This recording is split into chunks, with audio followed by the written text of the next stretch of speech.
Hello friends, I am Niloy and you are watching Food Show with Niloy.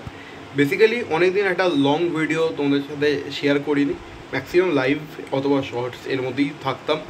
আর আসলে আমার problem হচ্ছে যে আমার ফোনের ক্যাপাসিটিটা একটু প্রবলেম, মানে স্টোরেজের সমস্যা আছে।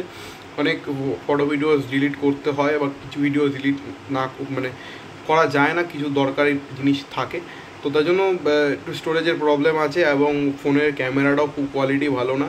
তো চেষ্টা করি যতটা পারি লাইভ ভিডিওতে তোমাদের সাথে ইনফরমেশান শেয়ার করা। সো এটাই হচ্ছে ব্যাপার। আর এবং আমি আবারও তোমাদের সাথে একটা information, Barca related information share করার জন্য ভিডিওটা করছি। ব্যাপারটা হচ্ছে যে আজকে বার্সার খেলা ইউএফএ চ্যাম্পিয়ন্স লিগের ম্যাচ, প্রতিপক্ষ ক্লাব ব্রাগ। এবং আগের ম্যাচ কিন্তু আমরা লা লিগার ম্যাচটা যেটা খেলেছি সেটা কিন্তু আমরা খুব ভালো পারফরমেন্সে জিতেছি। প্রতিপক্ষ ছিল এলচে, যাদের সাথে রেজাল্ট হয় আমাদের 3-1। 3 গোল আমাদের স্কোর করেন, একটা ল্যামিন ইয়ামাল, মার্কাস রাশফোর্ড এবং ফেরান তরেস। আর এলচের হয়ে যে গোল করে সে হচ্ছে রাফা মির, ভালো প্লেয়ার। এবং এলচেকে যারা খুব আন্ডার এস্টিমেট করে, কিন্তু তাদেরকে বলে দিই যে এলচেও কিন্তু খুব ভালো টিম, এবং ওরা কিন্তু গতবার তার আগের বারও অনেক বড় বড় ক্লাবকেও তারা কিন্তু খুব ফাইট দিয়েছিল এবং অনেকগুলো ম্যাচ কিন্তু ওরা বেরও করেছিল। তো সেখানে কিন্তু এলচেকে কিন্তু খুব আন্ডার এস্টিমেট করা যাবে না। যাই হোক, সেটা অতীত, অলরেডি আমরা ওই ম্যাচটা জিতে এসেছি। তো এখন ওটা নিয়ে আলোচনা যতটা পারা যায় অ্যাভয়েড করার চেষ্টা করছি।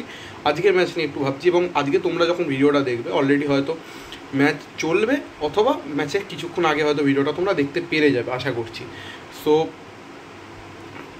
এটাই হচ্ছে বলার যে আজকে ক্লাব ব্রাগের সাথে ম্যাচ, এবং অর্ধেক প্লেয়ার নেই, লাইক ক্রিস্টেনসেন, আন্ড্রেস ক্রিস্টেনসেন, টার স্টেগেন বলো বা জোয়ান। আমরা টার স্টেগেন অলরেডি চান্সও অ্যাভেলেবিলিটিও হচ্ছে না, চোটও আছে। তাছাড়াও কিন্তু জোয়ান গার্সিয়াকে সাইন করেছি, তারও আমরা এবার অ্যাভেলেবিলিটি প্রথম থেকে কিছু ম্যাচে পেলাম, বাট তার পরের ম্যাচগুলোতে সেরকমভাবে পেলাম না। এবং সেটার কারণ একমাত্র চোট। ফুটবলারদের এই একটা চোট একটা মস্ত বড় সমস্যা, বাট এটা যতটা পারা যায় রিকভারি করা যায়। এবং তাছাড়াও কিন্তু ক্লাব ব্রাগ, মানে আমরা যারা বলছি জোয়ান গার্সিয়া ছাড়াও কিন্তু আমাদের কিন্তু চোটের খবরে গ্যাভি রয়েছে, পেদ্রি রয়েছে, মানে অর্ধেকের বেশি প্লেয়ার চোটে। তো তারা ফিরবে এবং তারা মানে তাদের অ্যাভেলেবিলিটি কতটা কেমনভাবে পাবো আমরা, সেটাও একটা চিন্তার বিষয়। তো লেটস সি। তাদেরকে ছাড়াও কিন্তু আমাদের টিমটা খুব খারাপ খেলছে না। এবং আমরা এল ক্লাসিকোতেও, যদিও আমরা এল ক্লাসিকোতে এরকম আমরা পর্যুদস্ত হয়েছি ঠিকই, কিন্তু আমাদের টিম কিন্তু এতগুলো স্টারকে ছাড়াও কিন্তু খেলতে পারে। তাছাড়াও আরও কিছু প্লেয়ারের আমরা অ্যাভেলেবিলিটি পাচ্ছি না, কিন্তু জুনিয়র প্লেয়ার দিয়েও কিন্তু আমরা যে ফাইটটা দিচ্ছি সেটা কিন্তু মনে রাখার মতো। কাইন্ড অফ আমরা যদি বলি কাসাডো, আমরা পাও কুবার্সি, দ্রো, তারপরে নতুন যেসব ইয়ং ট্যালেন্টগুলোকে যেভাবে পলিশ করা হচ্ছে, বিশেষ করে মানে হানসি ফ্লিককে আমি এটার জন্য একটা স্যালুট দিতে চাই, যেভাবে হানসি ফ্লিক টিমটার উপর, কম্বিনেশানের উপর যেভাবে একটা মানে টেস্ট করছে, শুধু না টেস্টগুলোকে ইমপ্লিমেন্ট, মানে খুব ভালো মতো ইমপ্লিমেন্ট এবং কাজও দিচ্ছে। সেই টেস্টগুলো যা কাজও দিচ্ছে সেটাও কিন্তু মানে ম্যাচে ছাপ ফেলার মতো। বিশেষ করে আমি একটা বিষয়ে খুব বেশি খুশি হয়েছি, যেটা হচ্ছে মার্কাস রাশফোর্ডের ফর্মটাকে মানে ফিরিয়ে আনা, যেটা খুব দরকার গোল করা। এবং ও যত গোল করবে ও তত কনফিডেন্স লেভেল বাড়বে, এবং যত কনফিডেন্স লেভেল বাড়বে ও কিন্তু সেই আগের ফর্মে ফিরবে। এবং সেটাই কিন্তু প্রত্যেকটা বার্সা সমর্থকদের কিন্তু এটা আশা বলা যায়, এবং প্রত্যেকটা বার্সা সমর্থক সেটাই চায় বিশেষ করে।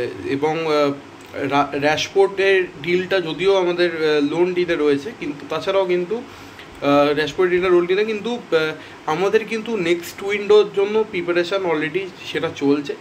আই থিঙ্ক র্যাশফোর্ডকে মনে হয়, আমি জানি না, এটা আমার ব্যক্তিগত ওপিনিয়ন, মনে হয় র্যাশফোর্ড নেক্সট সিজনে নাও থাকতে পারে, অথবা র্যাশফোর্ডকে নতুন ডিল বার্সার তরফ থেকে নাও দিতে পারে। সেটা মানে কোনো কনফার্ম কোনো খবর নেই, বাট যেহেতু লোন ডিল, আমি আমি সেই কারণ এর আগেও অনেক এরকম ঘটনা ঘটেছে, তো সেই দিক থেকে বিচার করে আমি এই কথাটা বললাম। বাকিটা হচ্ছে সময়ের উপর বলবে, এবং আজকের ম্যাচে কী রেজাল্ট হতে পারে সেটা তোমরাই গেস করো। এবং আমারও কেমন আজকের ম্যাচটা নিয়ে একটু চাপে রয়েছি, বিকজ অনেক ভালো ভালো প্লেয়ারে অ্যাভেলেবিলিটি নেই, তা সেগুলোকে নিয়ে একটু চাপে রয়েছি। But hope for the best. আজকের ম্যাচটা আশা করছি ভালোই রেজাল্ট হবে, এবং গোল ডিফারেন্সটা বাড়িয়ে নেওয়াটা খুব ইম্পর্টেন্ট আজকের ম্যাচেও। যদি অন্তত অ্যাটলিস্ট 3 গোল বা 4 গোল যদিও আজকের ম্যাচে হয়ে যায় তাহলে খুব ভালো। 3 গোল 4 গোল অথবা 5 গোল যদি হয় তাহলে খুবই ভালো, কারণ 5 গোলে আশা করছি না, কারণ ভালো ভালো প্লেয়ারের অ্যাভেলেবিলিটিগুলো কম।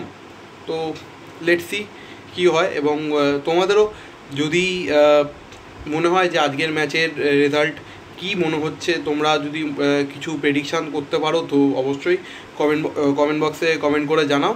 আর দেখা যাক আমার প্রেডিকশানের সাথে তোমার প্রেডিকশান ম্যাচ হয় কিনা। বাট আমার প্রেডিকশান আজকে ক্লাব ব্রাগার সাথে বার্সেলোনার